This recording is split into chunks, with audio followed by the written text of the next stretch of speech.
Бисмилля. Сенің қамқор ағаң. Аслан Орақбаев. Оқыған Айнұр Мержан. Екінші бөлім. Жігерлендіру. Аллаға қалай барамын деп сұрайсың. Қандай халде, қандай жағдайда болсаң да, оған қарай жақындауыңды тоқтатпа. Шамаң келсе, жүгіріп жақында. Оған шамаң жетпесе, жүріп көр. Оған да әлің келмесе, еңбекте. Ең болмағанда тұрған орныңнан кері шегінбе. Алладан алыстатып жіберетін жолға түспе. Аллаға апарар жолда тұрудың өзі оған жақында болып саналады. Неге екенін білмеймін, қазір есіме Амр ибн Жумухтың оқиғасы түсіп кетті. Оны бала-шағасы ақсақтығы себепті соғысқа жібермей қойғанда, пайғамбарымызға келіп шағымданады да, осы ақсақтығыммен жәннатқа кіретін болдым-ау. Уа Алла елшісі, Алла жолында күрессем, жәннатта мына аяқтарым сауға айнала ма деп сұрайды. Сонда пайғамбарымыз саллаллаху алейхи уассалям иә деп жауап береді. Кейіннен ұрыста шейіт болған, оның денесін көрген пайғамбарымыз, мен сені бүп-бүтін аяқтарыңмен жәннатта жүргеніңді көріп тұрмын дейді. Ал сен әлі күнге дейін неге көңілім құлазиды дей бересің? 12 мүшең түгел сау емес пе? Кіріліп кеткен көңілмен, жабырқаған жүрекпен Аллаға қалай жақындамақсың? Қателессең тәубе ет, истиғфар айт. Жағдай шашыратып жіберсе, тез арада өзіңді жинап ал. Көз жасыңды сүрт. Өзіңнен жағдайы нашар, хәлі төмендерге сүйеніш бол. Адамдардың көңіліне қуаныш сыйла. Жүрегі жараланғанның жарасын жақсы сөзбен таң. Алланың құлдарына қызмет қыл. Пенденің құбылуы. Кейбіреулер саған өзгеріп кетіпсің ғой дейді. Өкінішке орай, адамдар тек нәтижелерді ғана көреді де, себептерге назар аудармайды. Түрі суық адамның бол кейпі ешкім көрмеген өмір қиыншылықтарының нәтижесі екенінен тек өзі хабардар. Қолын отқа салғанмен, қолын суға булаған адам бірдей емес. Ол адамның өзінен басқа ешкім түсіп көрмеген қиыншылықтарды өткергенін ешкім білмейді. Екі адам ауру болса, екеуінің ауырсынуы бірдей болмайды. Шынайы жоқтап жылаған адам жалданған жоқтаушы сияқты болмайды. Енді өзгере алмаудың қиыншылығын сезіндің бе? Жер бетінде ешкімге сенбейтін адам бұл қылығын қиянат көрген сәтінен бастап кеткенін ешкім білмейді. Тұмау мен құр тоңу екі бөлек нәрсе. Сол сияқты көңіл айтып келген біреу қайғы жұтқан адамдай болмайды. Ауырып жатқан адам өзін зиярат етіп келген адамдай емес. Ағашты да сіресіп қалған ағаш сапты балта шабады. Ендеше адам қалай өзгермесін? Алдымен өзің өзгер. Маған бұл жылдан аман өттік дейсің. Аллаға шүкір, өттік-ау. Егер аман-сау өткенімізді меңзесең, оның дұрыс. Шүкір айтуға тұрарлық жағдай. Бірақ меніңше қуануға әлі ерте сияқты. Өмірді жақсы сүрсек, жақсы өткізсек, сонда ғана қуансақ болады деп ойлаймын. Қанша өмір сүргенің емес, қалай өмір сүргенің маңызды. Бұрынғы замандарда адамдар ұзақ жасайтын. 200 жыл, 300 жыл, тіпті 1000 жыл жасаған болар. Бірақ мән мағына болмаса, көптіктен не пайда? Тәжірибе ретінде ақпарақ ал да, қалағаныңша 0 санын жазып көрші. Не мән бар? Не көріп тұрсың? Не өзгерді? Ештеңе. Енді сол 0-дің алдына 1 санын, не 2, 3, әйтеуір өзің таңдаған санды жаз. Ал енді қандай өзгеріс көріп тұрсың?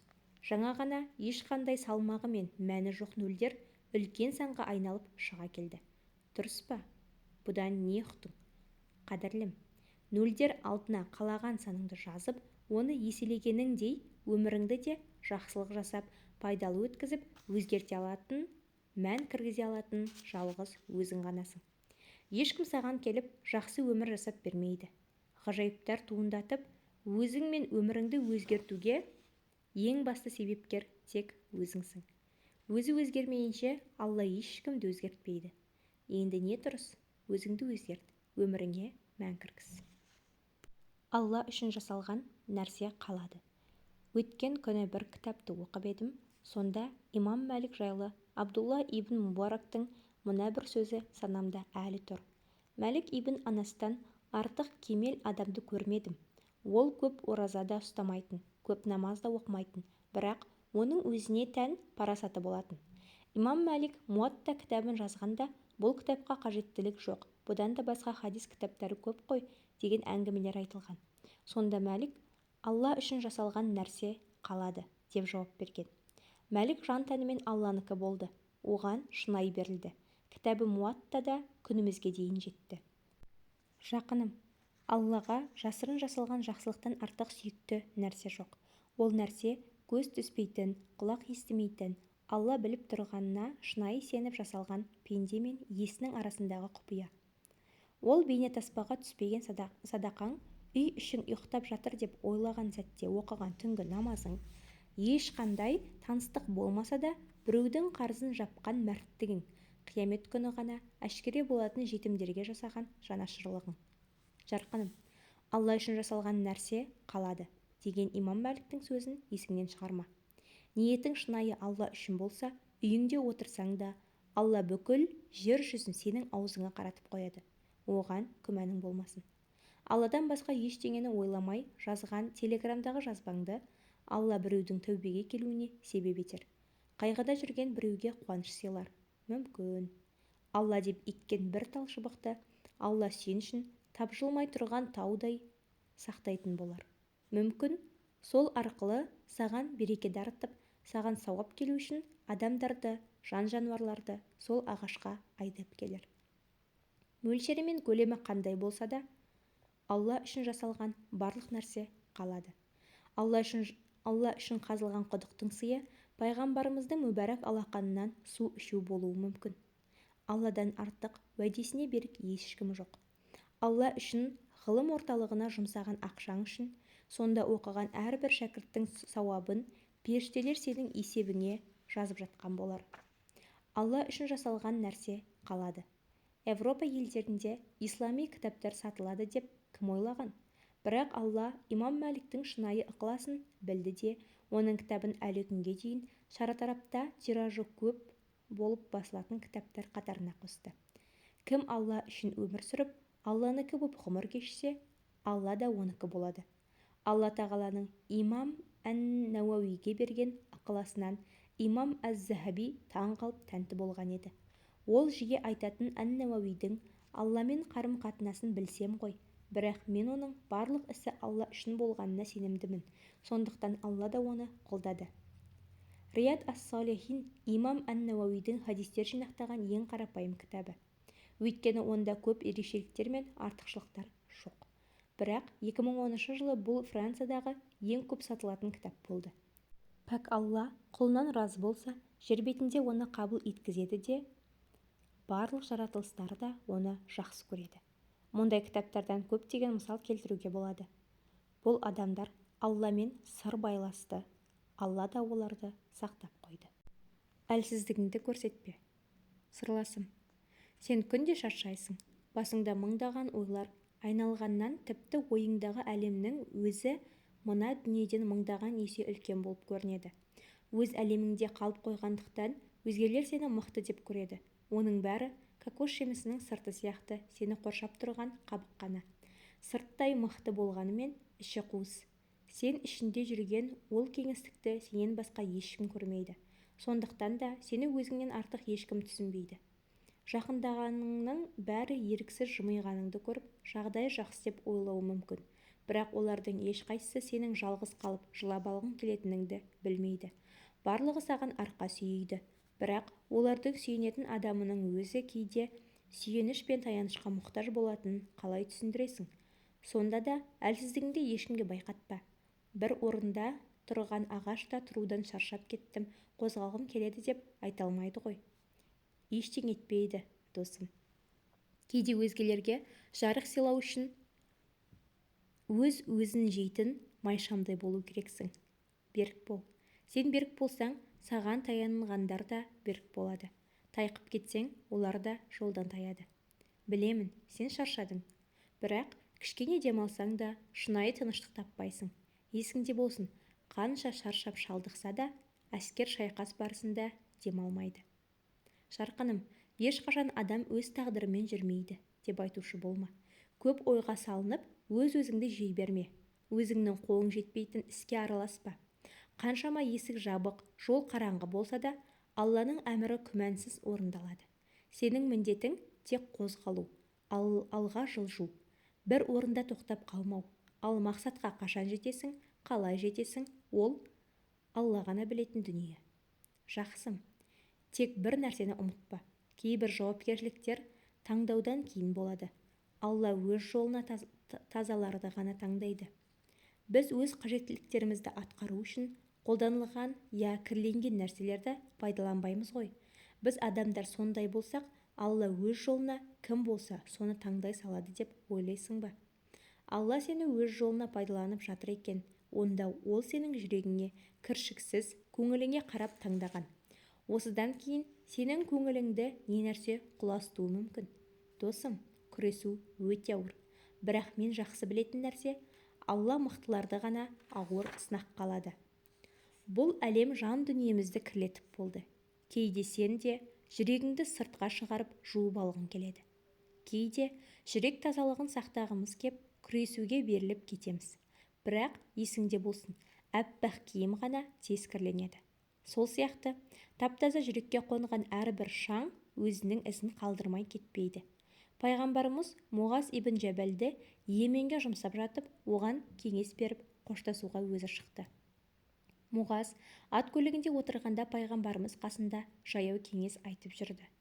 Сөзін аяқтап болып, Муғаз, осыдан кейін маған жолықпайтын шығарсың. Мүмкін келесі жылы мешітім мен қабірімді зиярат етерсің, деді. Муғаз жылап қоя берді. Міне, мен де жылап отырмын, қадірлім. Неткен ауыр көрініс еді. Пайғамбарымыздың мүбәрәк денесінен әзиз рухы шықты. Міне, мен оның кебінін құшақтап отырғандаймын. Барлық пайғамбарлар сияқты өзі жан тапсырған жерде қабір қазылды. Сонда жерленді. Өсиеті бойынша лахат жасалып қойылды да, міне үстіне топырақ тасталды. Бүкіл тазалық пен пәктік қоршап алған сол бір бөлмені айтсаңшы. Шіркін, сол бір бөлмені-ай. Досым, өзіңе қымбат нәрсені жоғалтқан сайын пайғамбарымызды есіңе ал. Ол кісіден артық, ол кісіден қымбат ешкім жоқ. Бүкіл дүние ол кісінің аяқ киіміне де татымайды. Соған қарамастан, тіпті ол кісінің де соңғы тұрағы қабір болды. Сырласым, маған адамдарды айтып шағымданасың да, менен мардымды жауап естімейсің. Соңында мен де сен шағымданған нәрсеге шағымданатынымды түсінесің. Бірақ жаралы адамның басқа бір жаралыға сүйенгені жақсы шығар. Өйткені жаралыны жараның дәмін татқан, ауруды бастан өткерген ғана түсінеді. Мықты сенім, жақыным, сенімің мықты болсын. Білу бір бөлек, сену екінші бір бөлек дүние. Жүрегің сенімге толы болса ғана жан дүниеңе тыныштық орнайды. Бақытты адам өзінің қайда баратынын білетін адам. Мақсатқа жету үшін аяқпен қадам басуыңмен қатар жүрегіңмен де жылжи алуың керек. Дұға етіп жатқанда да сені естіп жатқан, саған жауап беретін біреудің бар екенін сезінудің өзі неткен рахат. Кейде қиналып жүрсе де, сенімі бар адамдардан жағдайын сұрасаң, саған сен естімеген шүкір сөздерін айтып жауап береді. Адамды адам етіп тұрғанда сол сенім. Сенім ләззатын татқан адам дүние проблемаларына мойымайды. Маған дағуаттан сабақ берген ұстазым керемет ой түюге болатын оқиғаны айтып беріп еді. Өткен ғасырдың 70-ші жылдары кеңес өкіметі тұсында медицина мамандығында оқыған бала үйіне қайтады. Ол Мәскеуде жүргенде адам ағзасы қалай шебер жұмыс жасайтынын үйреніп алған. Бірақ сол кездегі идеология әсерінен атеистік көзқарасқа түсіп кеткен еді. Бірде ол ауылында жүргенде қарт бақташыға жолығып қалыпты. Оны сөзге тартып жағдайын сұрағанда, бақташы Құдайға шүкір деп жауап береді. Сонда ол, әлемде Құдай дейтін нәрсе жоқ. Ол кішкентай кезімізде бізді қорқыту үшін ғана ойлап табылған дүние деп төтесінен қойып қалады. Бақташы оған не деп жауап берерін білмей, Құдай-ай дегеннен басқа ештеңе демейді. Оның бар екенін практикалық түрде қалай дәлелдейсің? Сонда бақташы баланы қолындағы таяғымен ұра жөнеледі. Бала Құдай үшін доғаршы болды, дейді. Сонда бақташы Құдай үшін, міне мен саған оның бар екенін практикалық түрде дәлелдеп бердім, деп жауап қатады. Адамдарды бөліп жарма. Жақыным, қолыңнан емес, жүрегіңнен ұстағаныңның қадірін біл. Қолдан ұстау бәрінің қолынан келе береді. Киімін беріп жылытқанға емес, көңілін беріп жылытқанға қара. Өзіңнің қадіріңді білетіндермен аралас. қадірің белгілі емес жерде бөтен адамдай бол. Кісінің кісілігі адамгершілігімен өлшенеді, оның кейпімен, түр-түсімен емес. Жүсіп пайғамбар Мысырға құл боп барғанда оны ешкім елемеген. Кейін Мысыр мырзасының үйіндегі көрегенділігімен танылып мәшһүр болды. Зынданға түскенде де қарауылдар оны әдеттегі тұтқынның бірі деп ойлаған. Кейін оның пайғамбар, хәкім екенін білді. Ешқашан ешкімге сыртқы бейнесіне қарап баға берме. Жаңғақтың сырты бүдір, қатты болғанымен дәні ішінде екенін ұмытпа. Жылдар құр сандар ғана. Адамның шынайы өмірі санаған сандарда емес, өзі шынайы өмір сүрген күндерден құралады. Бір қисса бар. Арабтарда Жәбір деген бір кісі бопты. Өте көп қыдырымпаз, сапаршыл бопты. Бір ауылдан шықса, екінші бір ауылға түседі екен. Бірде ол жолаушылап жүріп бір ауылға соғады. Ауылға кіре берісте мазар жанынан өтеді де, осы уақытқа дейін көрмеген ғажайып көргендей таңданады. Ауыл тұрғындары қабір тастарына адам есімі мен жасын жазып қояды екен. Ондағы кісі жастарының соншалық қысқалығы Жәбірді қатты абыржытады. Қабірлер үлкен кісілердікі емес, әлі тәй-тәй басып келген балалардікі сияқты. Бірінші қабір тасында мұнда Сағит жатыр, ол 1 жыл 3 күн өмір сүрді деп, екінші таста мұнда Фатима жатыр, ол 2 жыл 1 апта өмір сүрді деп жазылған. Әр қайсысы қабірді көрген сайын Жәбірдің зәресі қаша берді.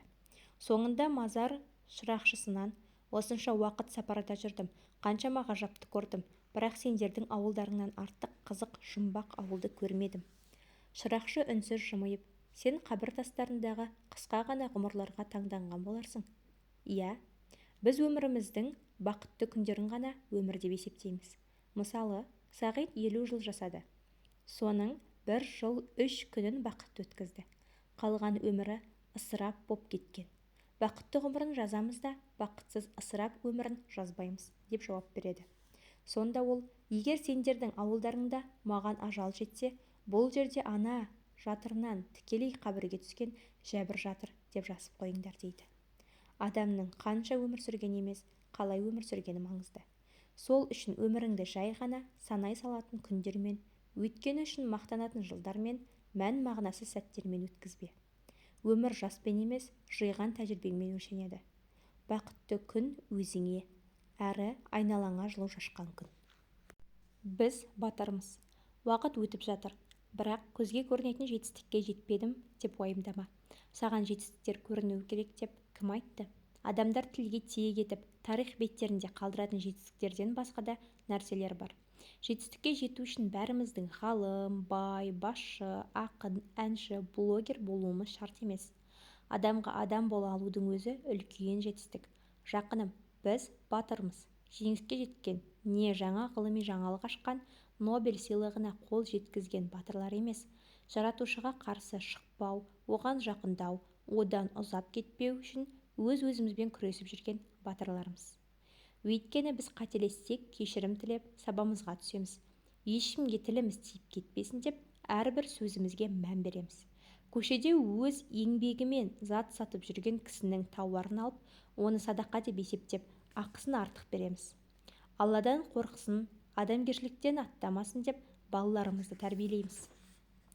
Ата-анамызға жақсылық жасаймыз. Көрші қолаңға қол ұшын беріп, ағайын туыстармен араласамыз. Өмір бойы өзіміздің бала-шағамыздың адал нәпақасын табу үшін зыр жүгіреміз.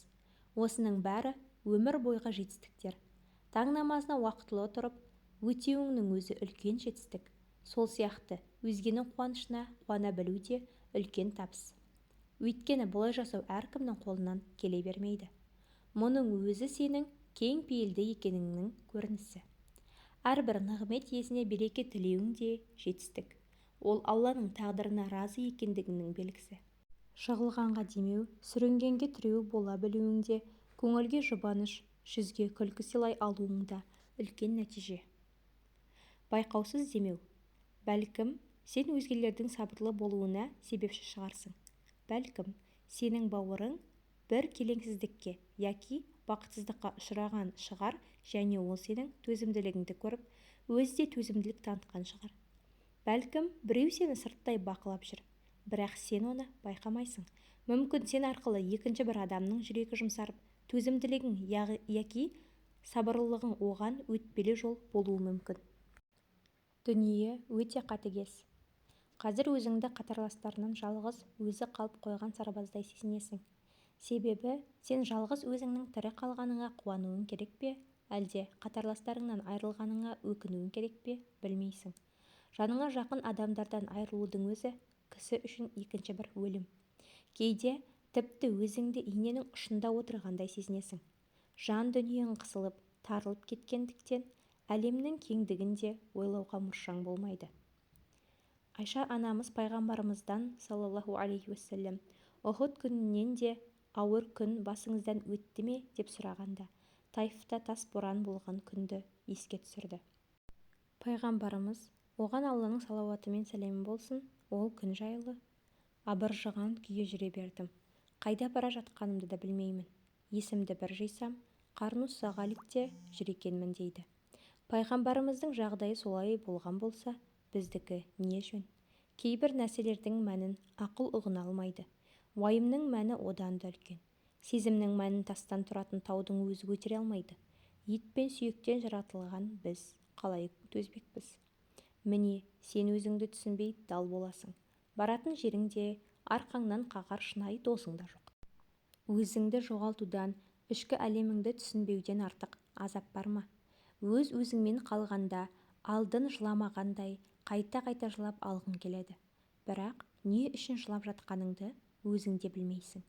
Өз-өзіңнен қынжылып па, ауырып жағдайға қалдырған өмірге налып па, уайымға салып жіберген ойдан жеріп пе, белгісіз. Жалғызсың. Өз-өзіңді түзегің келеді. Жан дүниеңді тазалағың келеді. Алладан жақсы жазмыш, қателікке мағфирет қана тілей аласың. Бастысы сабырлық таныт, ұстамды бол. Адам жүрегімен өлшенеді. Досым, саған бір шет елдік ғалымнан естіген пайдалы оқиғаны айтып берейін. 4 жыл алдын біздің үйде Буртикан есімді эфиопиялық үй қызметшісі болды. Ол 18 жаста еді. Христиан дінін ұстанатын. Оның діндар екенін байқаған соң, оған: егер жексенбі күні шіркеуге барғың келсе, мен сені апарып келейін дедім. Жоқ, керек емес, бірақ ораза ұстасам бола ма, деді. Әрине болады. Әйелмен ораза ұстайтын адамға лайықты, қуаты 12 сағатқа жетерлік ас дайындауын айттым. Олардың оразасы солай еді. Ол өте жақсы адам еді. Біз оның отбасына айналып кеттік. Онымен тура қызымыздай мәміле жасайтынбыз. Тіпті ол мені папа, әйелімді мама деп шақыратын. Балаларым да онымен әпкелерінде араласатын. Тамақтануға сыртқа шықсақ, ол да бізбен бірге шығып, бізбен бірге бір дастарханда отыратын. Балаларыма не нәрсе сатып әкелсем, оған да сол бағада бірдеңе сатып әкелетін едім. Тіпті балаларыма күнделікті шығындарына ақша бергенімде, оған да беретінмін. Оның сеніміне тиісіп, оны ешқашан исламға шақырған емеспін. Күн сайын балаларыма Риядус Солихиннан хадистерден сабақ өтетін едім. Бір рет болсын оны дәріске шақырып, не отырғызып қойған емеспін. Бір күні түнде ол қызым Фатимадан дініміз жайлы сұрастырыпты. Ол қыздармен бір бөлмеде жататын. Осылайша 2 жыл өтті. 3-ші жылы Рамазаннан бір апта бұрын ол маған: папа, саған бірдеңе айтқым келеді, деді. Айта ғой, тыңдап тұрмын. Ашхаду ан ла илаха иллаллах ва ашхаду анна Мухаммадан абдуху ва расулух. Бізбен бірге 1 ай бойы ораза ұстады. Бізбен бірге таравих намаздарын оқып жүрді. Сол жылдары карантин себепті мешіттер жабық болғандықтан таравихты үйде оқитын едік. Ол намаздарға өте ұқыпты еді. Тіпті балаларыма намаз уақытын ескертіп жүретін. Сосын оның біздегі жұмыс уақыты аяқталды да өз еліне қайтуға жинала бастады. Еліне қайтқан соң оның проблемаларға жолығатынын білдім. Қыз бала өз отбасы алдында өзіне қарсы шықса, қандай қауқармен жауап берсін. Сондықтан оған елінде отбасы тарапынан болуы мүмкін түсінбеушіліктерді алдын ала ескерттім. Ата-анаға қамқорлық, туысқандармен байланысты үзбеу жайлы айттым. Оған біраз оқиғаларды мысалға келтіріп түсіндірдім. Ол еліне қайтты. Онымен хабарласып тұрдық. Оған деген сенімім, оның сеніміне деген беріктігінде күмәнім жоқ еді. Бүгін өзі хабарласып: папа, Рамазан басталғанда айтшы, ораза ұстаймын, деді. бізге христиан боп келген Пуртикан нұр болып мұсылман күйінде қайтты.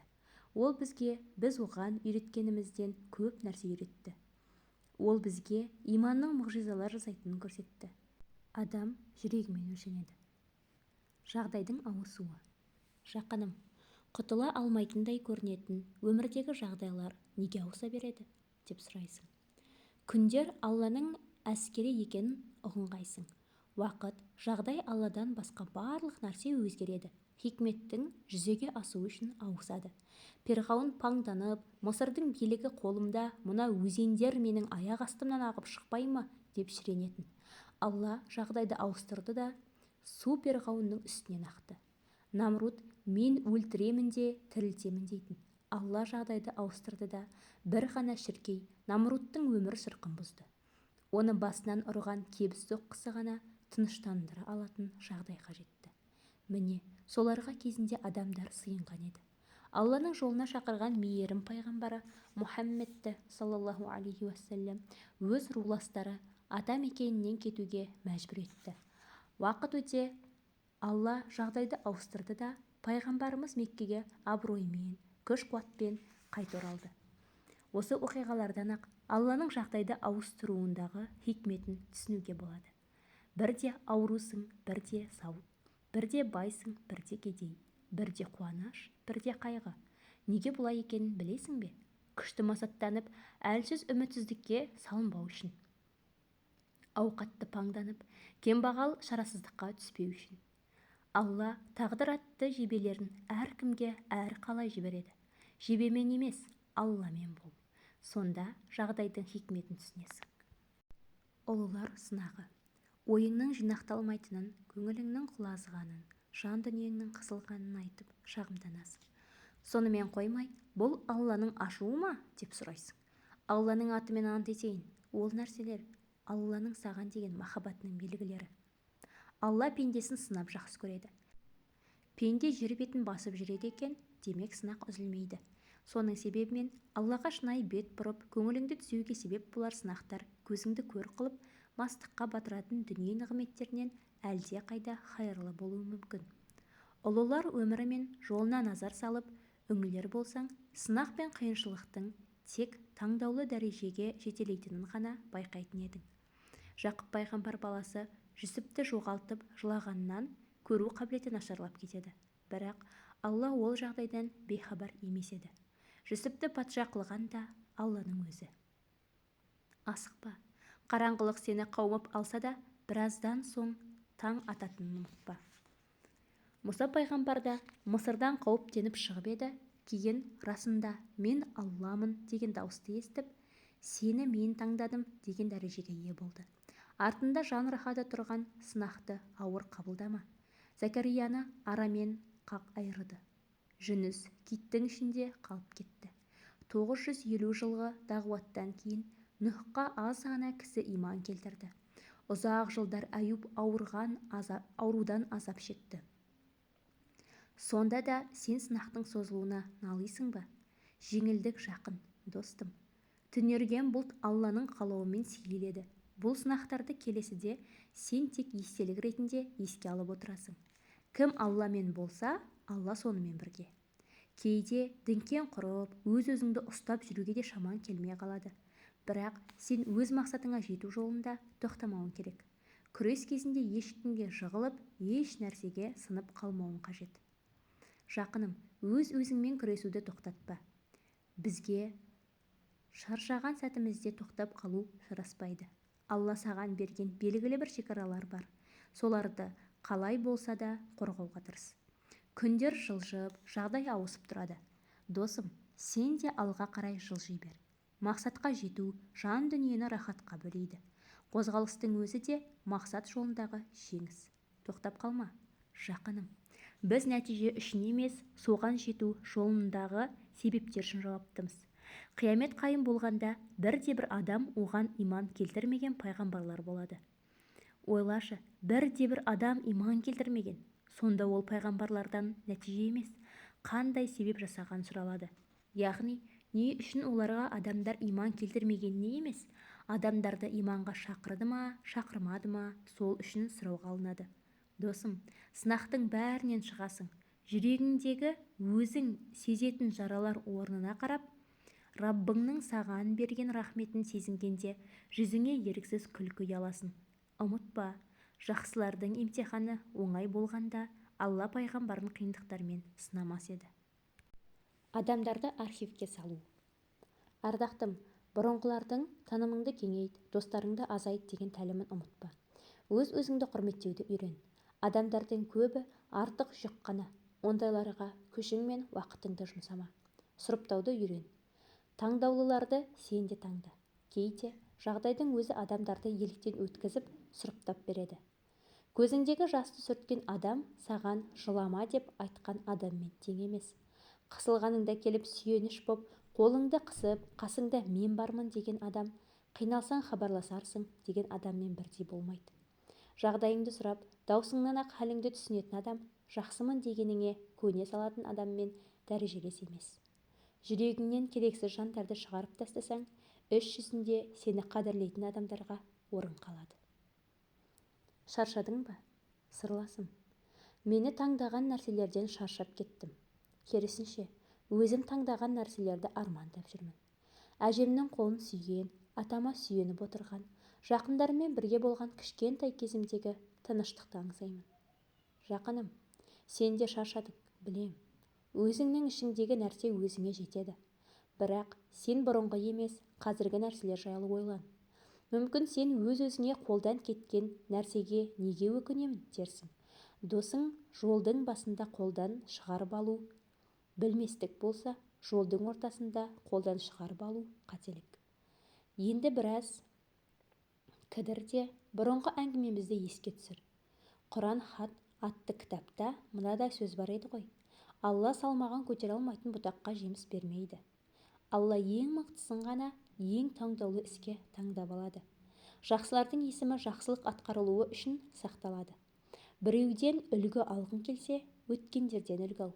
Сонда бүліктен сақ боласың. Тіпті сен пайғамбар не үшін хижрет еткенін, қандай қиындықтарға ұшырағанын менен артық білесің. Есікті қаға берсең, иесі жауап беретінінен де хабардарсың. Әлде осылар жайлы өз-өзіңмен сырласпадың ба? Өткенді топыраққа көму. Ұстадан сұрапты. Барлығын жоғалттық, енді не істейміз? Сонда ол, шәй қой, жаңадан бастаймыз, деп жауап беріпті. Өткенді топыраққа көмбейміз, бірақ болашақта гүл ашқанын қалаймыз. Өткен өміріңді ойлай беретін болсаң, бүгінгі сәтіңнен рахат ала аламын деп күтпе.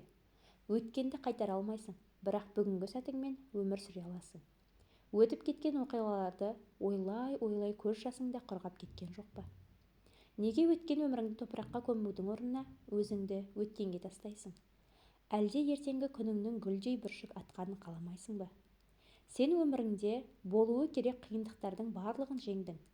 Бір өзің сынақтардан өттің. Өткен іс өтті, бітті, кететін дүниелер сені тастап кетті. Өткенге тек көз жүгірт, сабақ ал, қиындықтардың сені тастауына рұқсат бер. Бүгінгі сәтіңмен өмір сүр.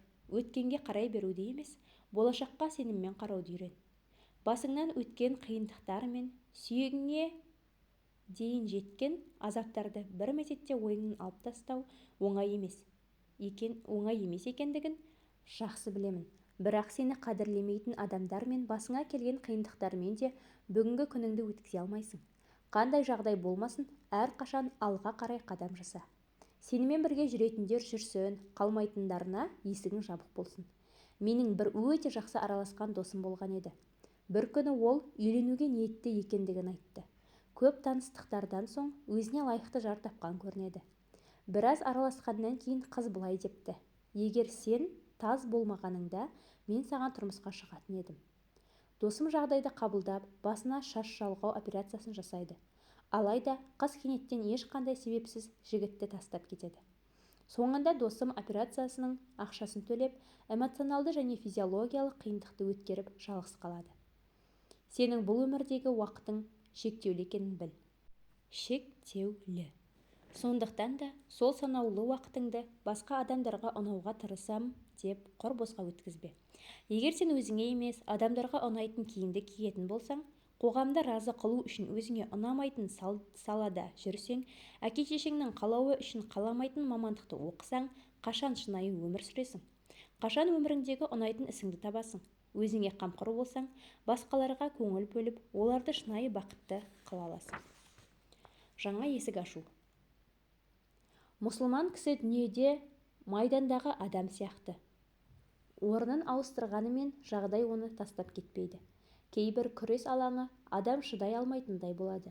Сонда күресті соңына дейін алып бару ниеті болса, қатардан шыға тұрудың әбестігі жоқ. Желмен жарысатындай өзіңнің бір ғибадатың бола тұра, одан жалға бастасаң, өзің басқа жол аш. Екі қолыңа иегіңді тіреп отырма. Өзіңе өзің шығатын жаңа есік аш. Күндізгі садақаңды түнгі тахаджудке ауыстыр. Күнде ораза ұстауыңды күнде Құран жаттауға ауыстыр. Нәпсі хақпен шұғылданбаса, шахуатқа ілесіп кетеді. Ешқашан мойыма, тұр да алға ұмтыл. Адам жасаған қателігі себепті ғибадаттан мақрұм қалуы мүмкін. Бірақ сол қателікті шайтанның қолына қамшығып беріп қойма. Өйтсең, әрбір ғибадатқа түскен сайын сені қамшылай береді. Бір ұрыста тізе бүгу бүкіл соғыста жеңілу емес. Бір қауырсынның түсіп қалуы құстың құлап қалуын білдірмейді. Ағаш бұтағының қисайып қалуы желдің жеңіске жеткенін білдірмейді. Өкпелеме. Өзіңді қатты мұқтаж болғанда тастап кеткен жандарға өкпелеме. Көңілің ертерек қалса, оны түзеу барынша жеңіл болады. Тек қана өзіңді сөгіп, өзіңнен ғана себеп іздеме. Кеткен адам себепке қарамайды. Ешқашан неге адамдар өзгере береді деп те сұрама. Олар о баста сондай болған. Уақыт адамдарды өзгертпейді, тек олардың шынайы бет бейнесін ашып береді. Досым, әрбір іске басқа тұсынан қарап үйрен. Сені тастап кеткендер емес пе? Жеңіске жету үшін қалай күресуді үйреткен. Сол үшін де Аллаға шүкір етсең болады. Сен адамдардан күтер үзген сайын Аллаға жақындай бересің. Сол кезде ғана жалғыз Алла ғана қамқоршың, қорғаушың екенін сезінесің. Өз-өзіңді қолға ал да, жолыңды жалғастыра бер. Құран оқып, өткендер өмірінен ғибрат ал да, көңіл кетіктеріңді толтыр. Сен уайым тұңғиығына лақтырылсаң, сенен бұрын Жүсіп пайғамбарды бауырлары терең құдыққа тастаған еді. Жылап ал. Жылауда тұрған ештеңе жоқ. Біз адамбыз. Жылау арқылы да жеңілдеп бәрін ұмытуға болады. Сенен бұрын да Жақып пайғамбар жылап, уайымын сейілткен. Бірақ ол сен сияқты адамдарға емес, Аллаға жалбарынып жылаған еді. Толғақ келгенде қиналып, осыдан бұрын өліп кеткенімде ғой деп налыған Мариямды есіңе ал. Ол өзінің пайғамбарды туатынын білген жоқ еді. Мүмкін сені уайымға салған кезең саған өмірдегі ең жақсы нәрсені дайындап жатқан шығар. Көктеміңді күт. Ағаш жел ұшырып кеткен бұтағына бола қайғырмайды. Қайтадан бұтақ созып, жапырақ жаю сәтін көктем мезгілін күтеді. Өмірде сол сияқты. Жоғалтқан нәрсеңді қайтару міндет емес. Ол саған бастапқы кейпінен де артық боп оралады. Сен де өз-өзіңді жина да көктеміңді күт. Жапырақ жайда өзіңе жарасатындай боп гүлде, көгер. Сен Алла неге сұраған нәрсемді бермейді деп сұрайсың. Дәрігер де біз қалаған емес, бізге қажет дәріні береді. Алла да істерді осыған ұқсас түрде реттейді. Мүмкін сен Алладан өзіңе зиян тиіп кетер бірдеңе сұрап жүрген боларсың. Егер барлық нәрсеге пайым-парасатыңмен назар салсаң, Алланың әрбір істі өзінің иләһи кемелділігімен орындайтынына куә боласың. Досым, мүмкін Алла саған сұраған нәрсеңді берер, бірақ ол нәрсенің уақыты әлі келмеген болар. Уақытта Алла хикметінің сен көрмейтін бір бөлігі. Уақыты келгенде біз оған хикмет пен білім бердік деген аятты оқышы. Өзіңе берілген кезде нығметтердің қадіріне жете біл. Егер Алла бір дегеннен ақ Жүсіптің жағдайын жақсартып жібергенде, ол патшалыққа жете алмас па еді? Мұсаның Мадиандағы 10 жылы зая өткен жоқ. Ол Мадианда Мысырға бару үшін шыңдалып жатқан еді. Кейбір кешіккен нәрсе сені шыңдап дайындау үшін жүзеге асып жатқан болуы мүмкін. Мұсылмандар Меккеде жүргенде ақ қылыш көтеріп өз-өздерін зұлымдық пен залымдардан қорғағысы келген. Бірақ соғысуға рұқсат хижретке дейін шегіне берді. Хижреттен кейін мұсылмандарға жеңісті нәсіп еткен Алла оларға Меккеде жүргенде де жеңісті нәсіп етуге құдіретті еді. Бірақ оларды тәрбиелегісі келді. Жарқыным, Өткендердің тарихында ғибрат бар. Сұрағаның берілсе, рахмет, берілмесе, хикмет екенін ұмытпа. Барлық құбылыс пен жағдай өз уақытын күтеді. Гүл де уақыты келмейінше гүлдемейді. Күн де уақытынан бұрын шықпайды. Аз ғана сабыр қыл, бұйырған сәт саған сөзсіз келеді. Адамзат баласына құрылған ең үлкен тұзақ сабырсыздық. Себебі адам қалауына асыққан сайын одан соншалықты алшақтай беретінін өзі де байқамайды. Әлдененің тезірек жүзеге асқанын, бір жерге тезірек жете салғанды, тезірек басталып, тезірек аяқталғанын қалайды. Арманымыз да тезірек орындалуы керек сияқты. Жетістікке бірден жетіп, бірден жасап, бірден татуласып, бірден жүздескіміз келеді. Қалаған нәрселеріміз демде қолымызда бола қалса екен дейміз. Алайда осы асығыстық ең үлкен қателігіміз яки әлсіздігіміз екенін өзіміз түсінеміз бе? Еңбектенбей, даму, жетілу кезеңдерінен өтпей, қол жеткізген нәрсенің ғұмыры ұзаққа бармайды. Оның қадірі де, тіпті пайдасы да болмайды. Әрі ол нәрсеге сенім арта да алмаймыз. Процесс өте маңызды құбылыс. Оның қысқа жолы жоқ. Себебі кемелдену процесінің барлық қысқа жолдары не жарға, не қараңғылыққа апарып соғады. Әлемдегі ең биік тауға шығуға тырысып көрдің делік. Егер де өрге үлкен жылдамдықпен көтерілуге тырыссаң, қысым мен оттегінің әсерінен талып қалуың мүмкін. Биік шыңға демалмай көтерілу адамның өзіне жасаған қиянаты болмай ма? Керісінше демалып, әсте-әсте көтерілсең, биік шыңнан жұмыр жерді тамашалау мүмкіндігіне қол жеткізесің. Айтқым келгені, қандай да бір үзіліс жасап күткенің, асықпауың сені артқа тартады деп ойлама. Керісінше, үзілістер мен күткен кезіңді мықтырақ, бақыттырақ болуың үшін жасалған алғышарттар деп біл. Әлденеге асығып жатсаң, онда ең алдымен үйренуге асық. Одан өзгесін кейінге қалдырма, бас тартпа. Осы жаста маған оның керегі не деме. Ендеше дәл қазір алғашқы қадамыңды жаса. Кешіктірме. Демделу деген не? Демделу уақыт өткізу емес. Тіпті қол қусырып күту де емес. Ол уақыт беру.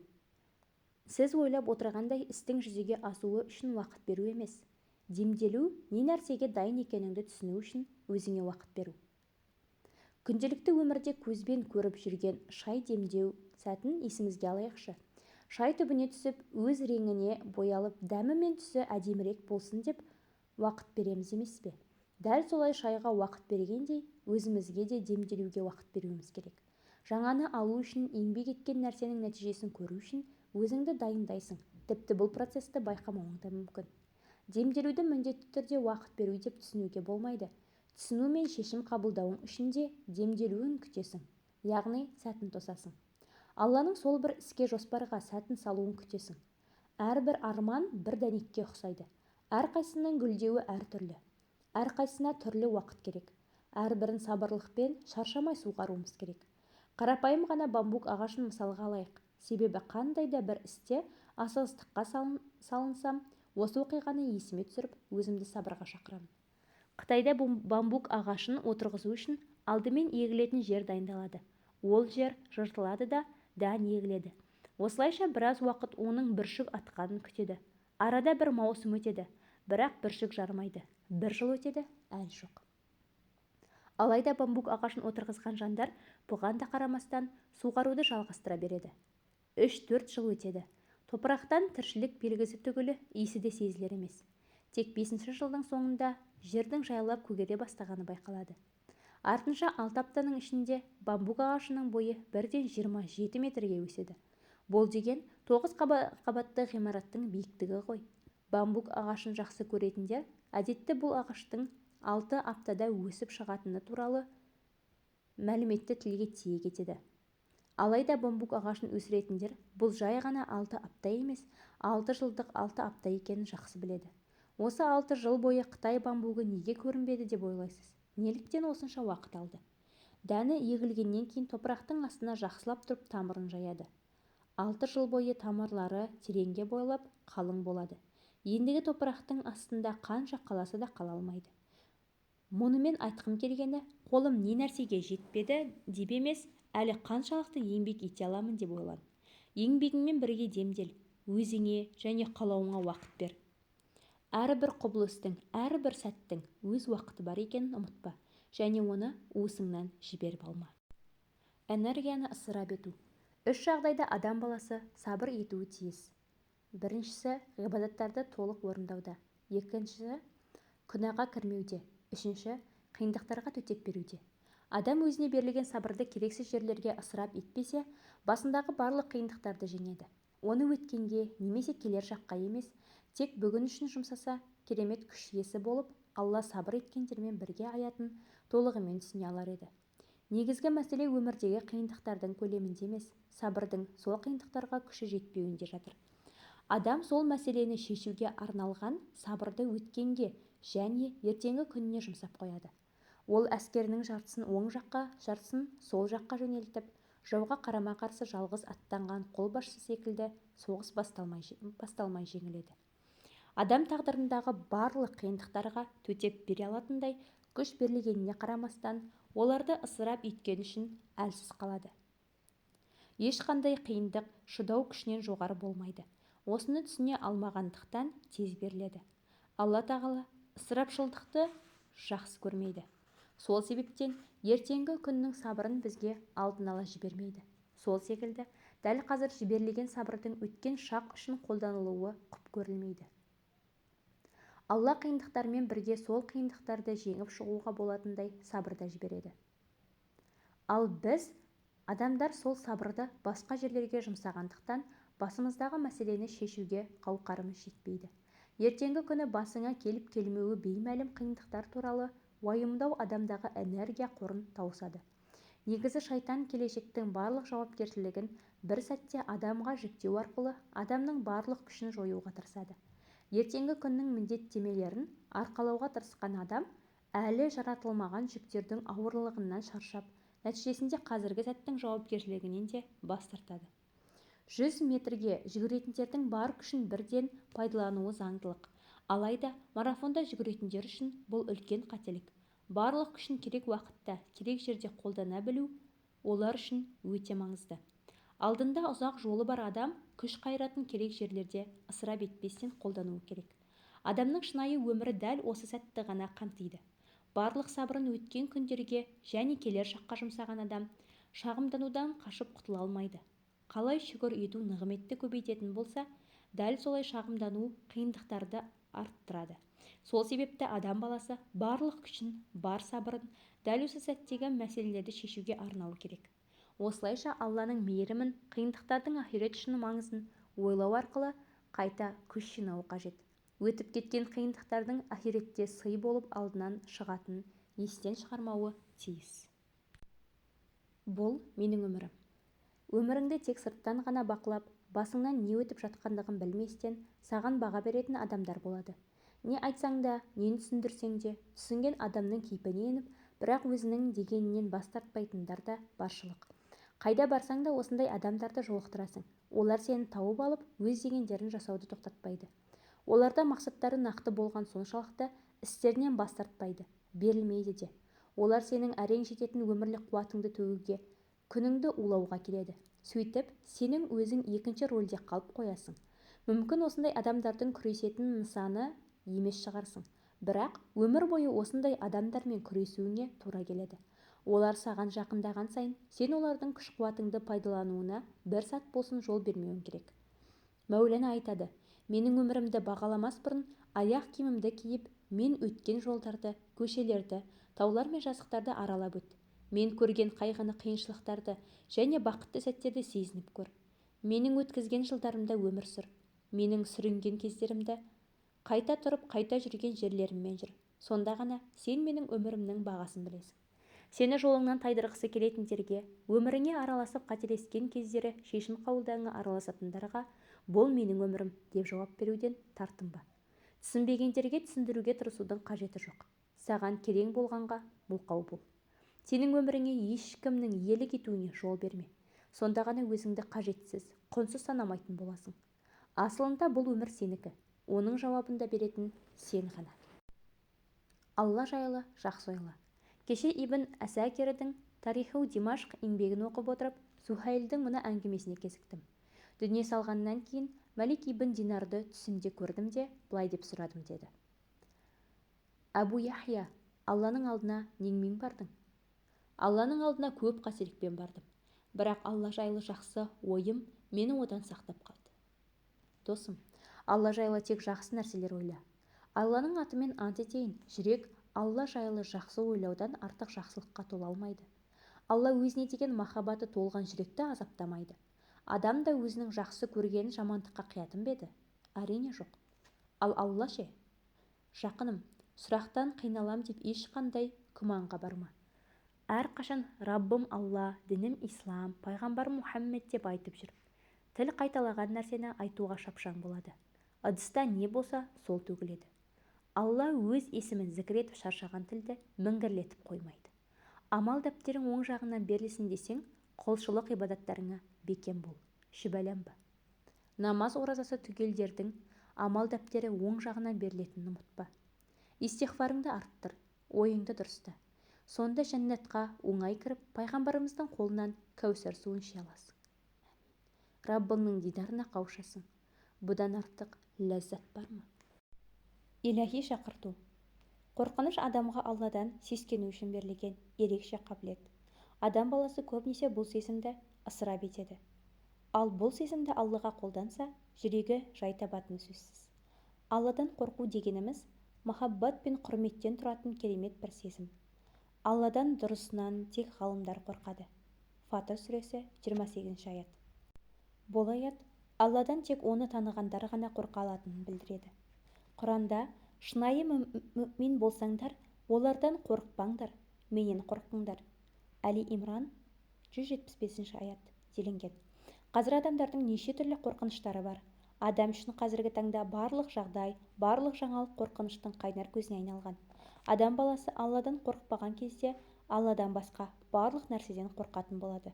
Сол себептен де стресс, фобия және депрессиядан құтыла алмай жүреді. Осы әлемдегі ешбір нәрсені өзгертуге Алладан басқа ешкімнің күші жетпейтінін түсінген адам тек Алладан ғана қорқатын болады. Яғни бір сәтте қалған барлық қорқыныштарды сөндіріп тастайды. Қорқыныш Алланың құзыретіне апаратын иләһи шақырту. Адам жаратылыстардың мыңдаған қорқынышынан жаратушының нұрлы қорқынышына қайтуы керек. Жаныңда жүр, жақсы адам. Ақиқат пен жалған, ақ пен қара болса да, өмірде басқа нәрселер күлгін түстес. Болмашы көрінсе де, әрбір жақсылықтың кері тұсы, әрбір жамандықтың жақсы жағы болады.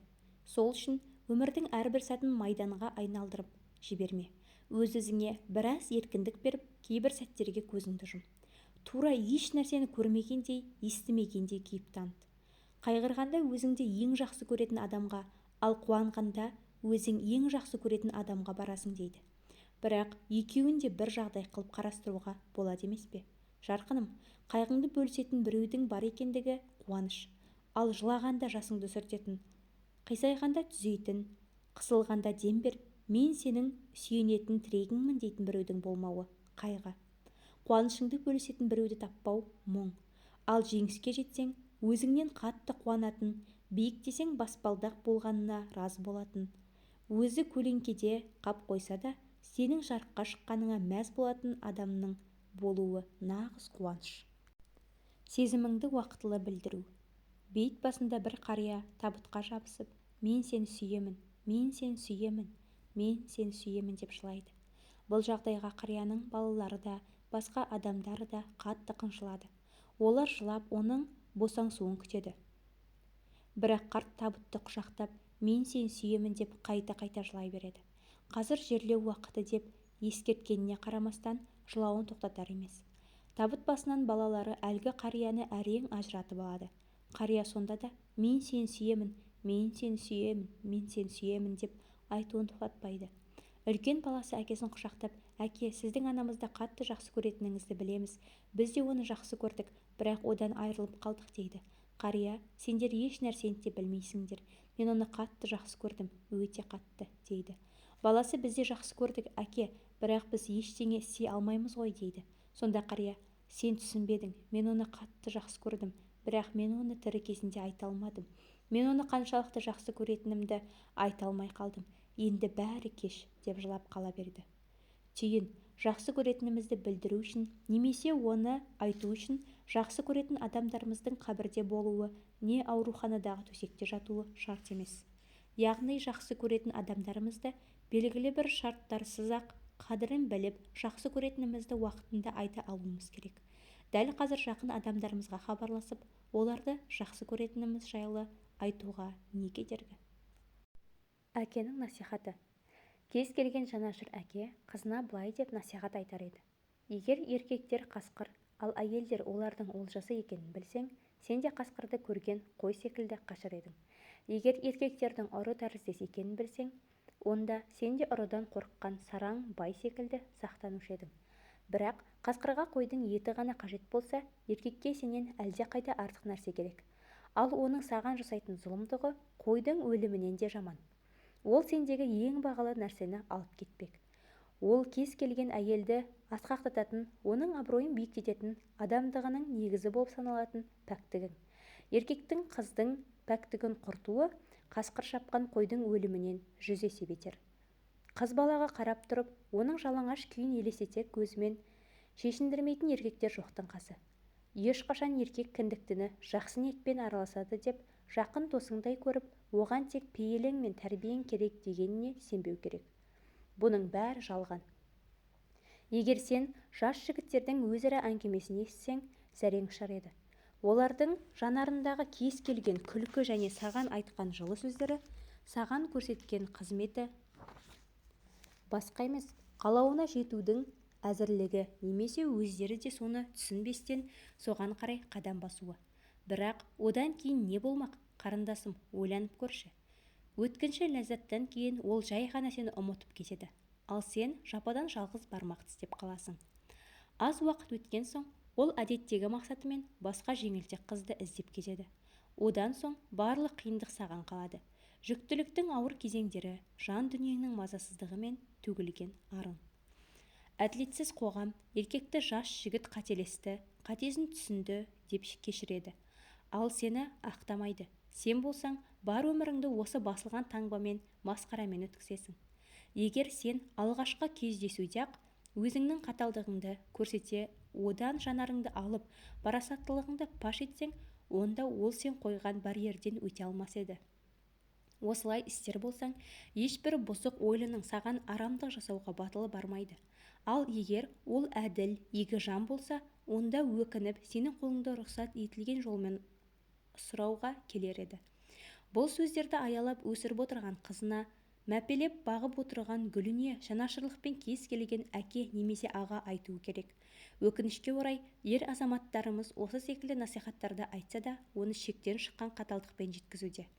Ардақты әке, айналайын ағатай, егер қызыңыз немесе қарындасыңыз сіздерден жылу мен махаббат, мейірімін көрмейтін болса, сырттан іздейтініне кепіл боламын.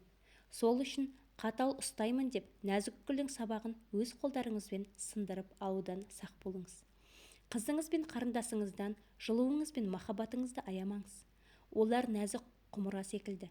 Егер оны қатты ұстасаңыз, сындырып алуыңыз әбден мүмкін. Оны аялаңыз, оған жұмсақ болыңыз. Құрметті қарындасым, әкеңнің батып айта алмаған, ағаңның белгілі бір себептермен ашылып ескерте алмаған мәселелерін қозғағалы отырмын. Ендеше құлақ тұр. Күнәһар жеңіл жүрісті әйелге ешкім үйренгісі келмейді. Кейде пәк қызды үйренуге уәде беріп, басын айналдыратын еркектер де болады. Егер ол оған күнә іс істеуге қарсылық танытпайтын болса, онда қалағанын алғаннан кейін тастап кетеді де, өзіне жар етіп басқа пәк қызды алуы мүмкін. Себебі ол өз үйінің иесі және қыздарының анасы азғын әйел болған қаламайды. Қолында ойыншық қылып, сұп-сұлу ажарлы әйел мен өзінің бір сәтті құмарын қандыратын күнәһар еркектің өзі ары таза, абыройлы қызға үйленгісі келеді. Отбасы құруға деген сұраныстың азаюы қыздарға да тікелей байланысты екені анық. Егер жеңіл ойлы қыздар болмағанда, неке институты бұрынғыша өзекті болар ма еді? Неге ізгі ниетті қыздар бұл мәселемен күреспейді? Әлде сіздер де үміт үздіңіздер ме? Еркектерге қарағанда сіздер бұл іспен айналысуға лайықтысыздар ғой. Сондай-ақ жақсы нәтижелерге қол жеткізе аласыздар. Себебі сіздер әйелдердің тілін жақсы түсінесіздер. қажетті дүниені қалай жеткізуді білесіздер. Бүгінгі күні әрбір қыз баласы өзіне жар таба алмай жүр. Себебі жас жігіттерде дос қыздарының арасында нәпсілік қажеттіліктерін өтеп, әйелдің орнын уақытша баса алатындары бар. Барлық елде осындай жағдай орын алуда деп ойлаймын. Қадірлі әпкем, білімді қыздардың басын қосып, адасқан құрбыларыңызды дұрыс өмір салтына шақырыңыз. Егер олар күнә жасаудан қорықпаса, онда некесіз қатынас кесірінен туатын аурулар жайында айтып беріңіз. Егер ол да әсер етпесе, болашағы туралы баяндаңыз. Бүгін сіз жассыз, әдемісіз. Сол себепті сізге ер адамдар назарын аударып, көз салады. Бірақ бұның бәрі мәңгі ме? Әлде сіз жастық пен сұлулықтың келмеске кететінін білмейсіз бе? Сізге де қарттық келіп, омыртқаңыз қайысып, бетіңізге әжім түскенде не болады? Ол кезде кімге керек боласыз? Сізге кім қызығатын болады? Сіз егеде жастағы әйелге тек балалары мен немерелері ғана қамқорлық танытып, құрмет пен күтім жасайтынын білесіз. Ал ол болса, ер тарапынан махаббат пен қамқорлыққа ерекше мұқтаж болады. Сіздер өздеріңізде алдарыңызда не күтіп тұрғанын жақсы түсінесіздер ғой. Брюссельде көше қиылысында әзер қозғалып, аяқ-қолдары кәріліктен қалтырап тұрған бір қарт әйел тұрды. Жолдан өтпек болып еді, көліктер жан-жақтан басып кетердей зымырап жатты. Оның үстіне қол ұшын созар ешкім болмады. Сонда Брюссельде 40 жылдан артық тұрған бір кісі былай деді: білесің бе, бұл қарт әйел бір кездері оның жанарына бір рет болсын қарап, қолынан ұстау үшін аяғының астына жығылып, бар байлығын төгуге дайын еркектерді еліктіретін осы елдегі сұлулардың сұлуы болатын. Алайда уақыт өте келе оның жастығы мен бірге сұлулығы да ғайып болды. Ал қазір ол осы бір қарапайым сәтте қол ұшын созатын бірде-бір жан таба алмай тұр. Өткінші ләззаттың сол қатынастан тапқан ауруларыңа тати ма? Өзіңнің жастығыңды осындай өмірге жету үшін сатасың ба? Саған бұндай риторикалық сұрақтарды қоюды жалғастырмай-ақ қойсам болады. Құрметті нәзік жандылар, мен барлықтарыңызға үндеу тастаймын. Менің иманды және көркем қарындастарым, менің адал да намысшыл әпкелерім, құрбан болмаңыздар. Заманауилықты бостандық, мәдениет, прогресс секілді ұрандардың астына жасырып, өміріңізді сәндейтіндердің сөздерін тыңдамаңыз. Ақыл айтып өмір сүруді үйрететіндердің көпшілігінің жанұясы да, сенімді достары да жоқ. Ал оларға қажет нәрсе ақша табу, өнімін сату, өз қажеттілігін өтеу ғана. Бұл айтқан адамдардың ешқайсысы қызға жоғалған тазалығын қайтармайды, ар-намысын тазартып, жоғалған қадір-қасиетін қалпына келтіріп бермейді. Егер қыз сүрініп құлап кетсе, бұл адамдардың ешқайсысы көмекке келмейді, оны батқан балшықтан шығармайды. Алайда бәрі сені сұлулығың мен пайдаң таусылғанша ғана іздеп тұрады. Саған осында ескертуім бар, ай қызым. Кез келген жанашыр болып көрінген адамды тыңдай берме. Есіңде болсын, бақыттың кілті ерлерде емес, сенің қолыңда. Қаласаң, сен өзіңді түзетесің. Ал сенің адалдығың, тәрбиең, инабаттылығың бүкіл қоғамның жақсаруына әкеледі.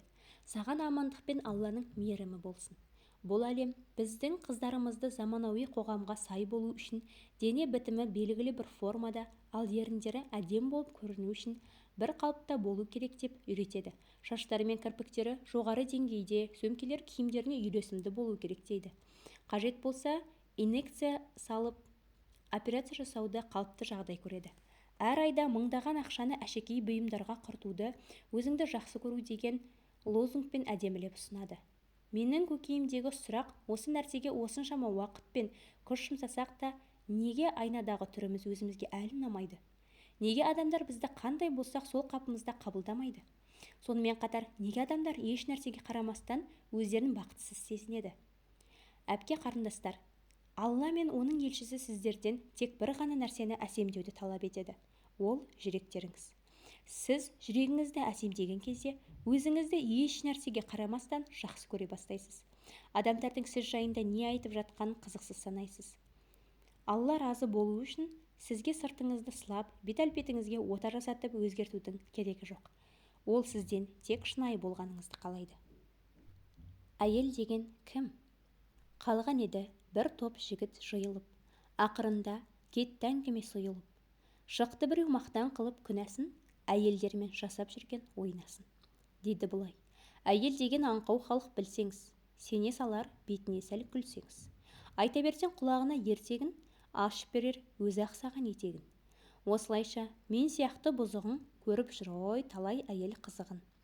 Осы кезде сөзді бұзып бір жігіт күнәһарға ашуменен жүз бұрып деді бұлай: шектен шықты сөзің тым, айтшы қане, әйел деген өзі кім? Әйел деген дәл өзіңдей адам, әйел деген кеше сені мәпелеген анаң, әйел деген намысың мен арың, әйел деген қойныңдағы сүйдім деген жарың. Бесігінде жатқанда бөпелеген, тәй-тәй басса мәз болып жетелеген, әйел деген қызың ғой еркелеген, әйел деген қызың ғой әке деген, әйел деген қарындас аға деген, бір өзіңді қорғаныш пана көрген, әйел деген әпкең ғой алдыңдағы, сен қуансаң қуанар алтын жаны. Аталғандар туыстық жақындарың, дәл осындай қатынаста елдің бәрі. Жоқ олардың керексіз жаралғаны, ойын, күлкі, зинаға арналғаны. Айтшы енді, зинасымен мақтанған қайран ерім, сол күнәні жақындарға қалар ма едің? Қалар ма едің анаңның қор болғанын, зинақорға қызыңның қол болғанын? Қалар ма едің астында өгіздердің, қарындас пен әпкеңнің егіз езілген? Жүрегінде дерті бар надандардың әйеліңнен дәм етіп көз ілген? Қаламасаң өзіңе бұл істерді, өзге үшін оны да қылмыс деп біл. Ғаламтордан.